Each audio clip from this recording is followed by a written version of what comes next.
Hey everybody.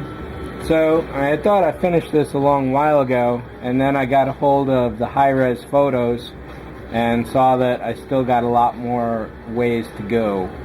The directions had called for gray panels to be painted in here, and that kind of mimics what it looks like from a distance. However, the real texture, and I don't have my reference photos with me, is this planking basically.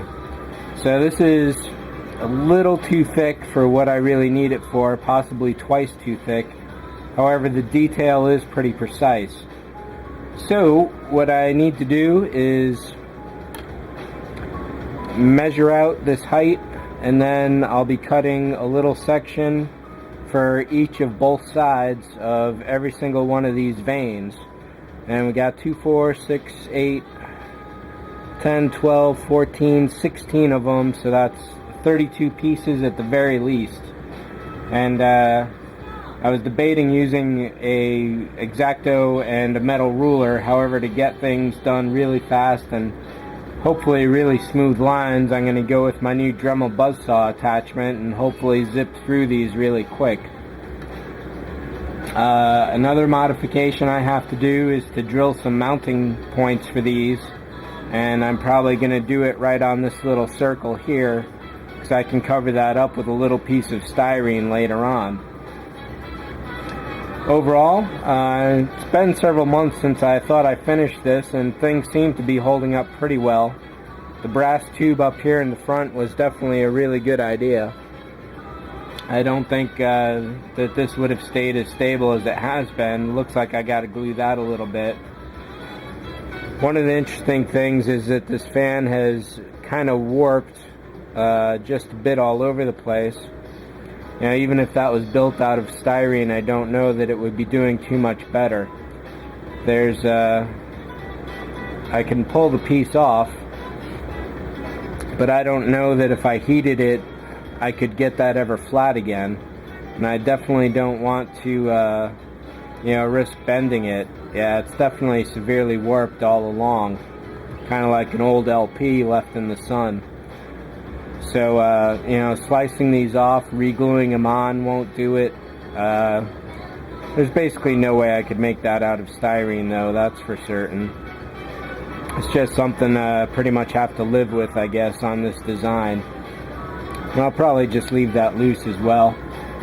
The wings here are pretty much holding up well, but I do have to pop them out. Well, maybe I can paint them in place. These should be a really bright white rather than the gray that I painted them, so that's got to be redone.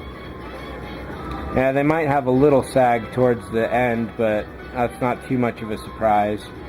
Again, I don't know that that's something I could build out of styrene just because there is a lot of detail in there. In fact, it looks like I blotted out a lot of the detail on the panels, so I may just go and strip all the paint off completely and redo them if I can wiggle them out. I definitely don't want to risk doing that because I just broke one engine, and now that I'm looking at it, it looks like I lost another engine. So I'll have to take a look at that. I probably got that spare somewhere. And let me just fix this one right now.